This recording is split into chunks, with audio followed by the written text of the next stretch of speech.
Halo para pecinta catur Indonesia, kembali lagi Tarigan Catur Channel. Kali ini admin Tarigan Catur akan menampilkan pertandingan catur antara Grandmaster Novendra Priasmoro saat menghadapi perlawanan Master Nasional gelar Sagara. Semasa mereka masih di kelompok umur 16 tahun, Grandmaster Novendra Priasmoro dan MN Gelar Sagara adalah rival.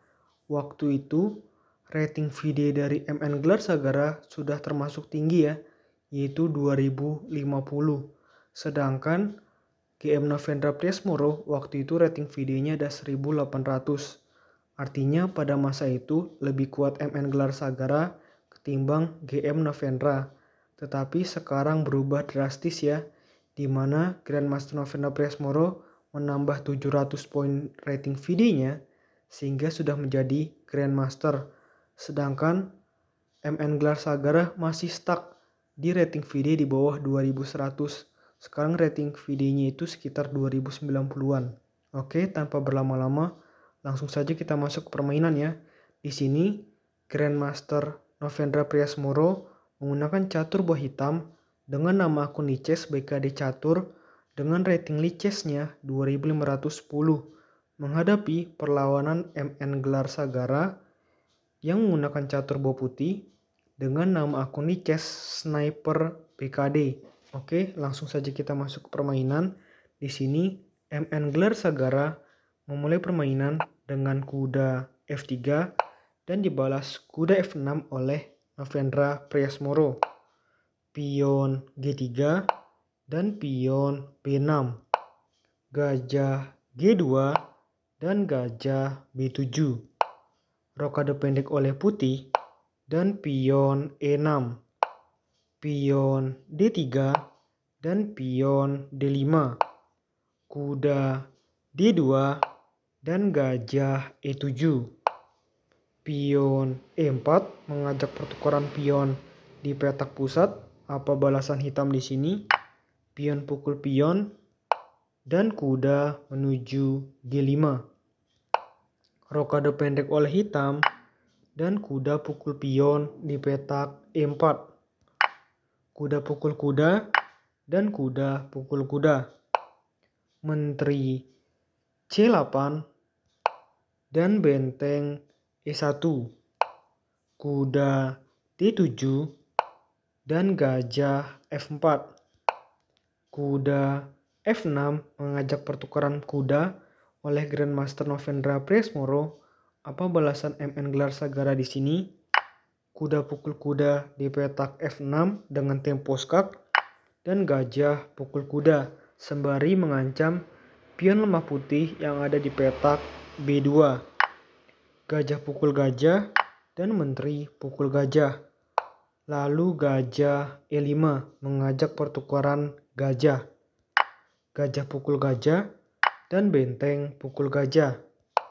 Benteng D8 menempatkan benteng hitam di satu lajur yang sama dengan menteri putih. Artinya mengancam menteri putih secara tidak langsung karena masih dihalangi oleh pion putih yang ada di petak D3. Menteri E2 dan pion C5.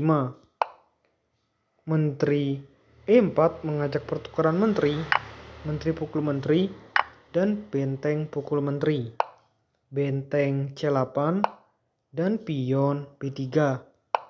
Benteng D4 ajak adu benteng dan benteng E1 menolak ajakan pertukaran benteng.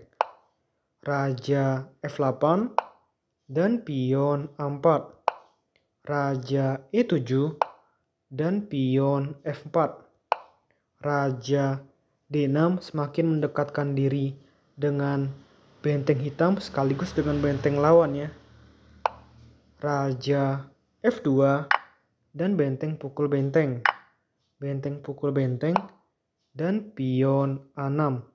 Di sini tampaknya benteng dari Gelar Sagara lebih aktif karena sudah di depan sedangkan benteng dari hitam masih di belakang. Raja E1 dan pion F5 ancam benteng putih dan benteng pindah ke petak E5.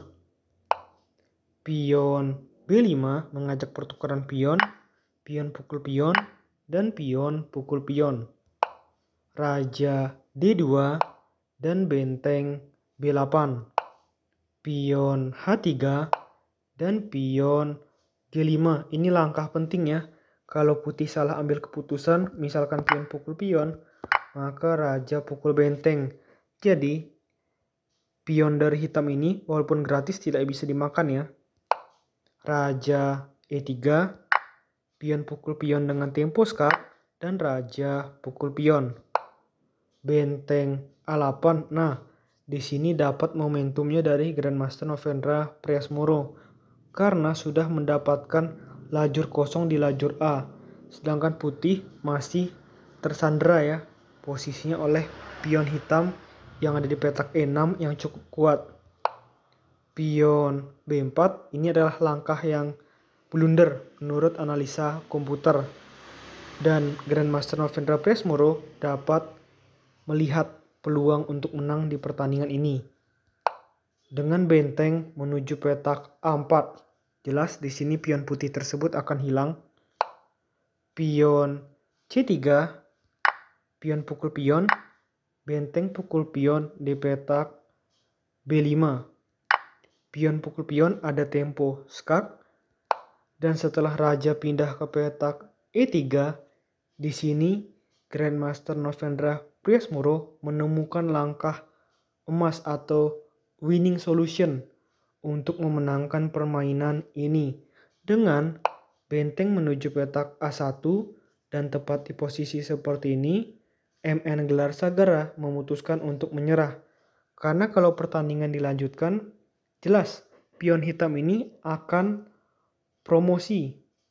Di sini sudah tidak ada lagi yang bisa dilakukan oleh putih. Mungkin putih melakukan langkah ini ya untuk mengancam pion hitam. Percuma, maka pion menuju petak C2. Nah, kita kembali. Di sini jelas raja putih tidak bisa mendekat ke pion hitam karena petak D2 dijaga. Bisa sih ke petak sini, tapi kan untuk apa kan setelah pion maju sudah tidak bisa lagi. Oleh karena itu di sini mungkin benteng menuju petak B3, dan setelah pion maju mungkin benteng menuju petak C3 setelah pion promosi menjadi menteri, benteng pukul menteri, dan benteng pukul benteng. Inilah alasan mengapa MN Gelar Sagara memutuskan untuk menyerah sebelum sampai ke situasi seperti ini. Karena kalah satu benteng jelas sudah pasti kalah ya dari MN Gelar Sagara terhadap Grandmaster Novendra Priasmoro. Oke, menurut admin Tarigan Catur, video kali ini cukup. Nantikan video-video selanjutnya tetap Tarigan Catur Channel.